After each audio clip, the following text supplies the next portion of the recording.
Bismillahirrahmanirrahim. Assalamualaikum. I hope you will be fine. Welcome back to math class. Today we will learn even on odd numbers on book page number 89. So open book page number 89. Dear students, as you know, even numbers, those numbers which make a pairs is called even numbers, and those numbers which not make a pair is called odd numbers. Like 2, 1, 2, and they make a pair, it is a even number.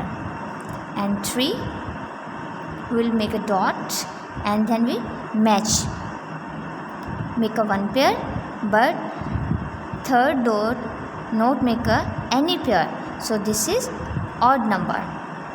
बेटा जो numbers pair बनाते हैं जैसे कि 2, तो ये हमारा even number है, और जो नंबर्स पेयर कंप्लीट नहीं करते जैसे कि 3 नंबर्स, हमने 3 नंबर्स पे डॉट बनाया है हमने, तो यहाँ पे एक इसका पेयर बन रहा है, लेकिन इसका जो थर्ड डॉट है वो पेयर नहीं बनाता, तो इसलिए 3 जो है हमारा ऑड नंबर है.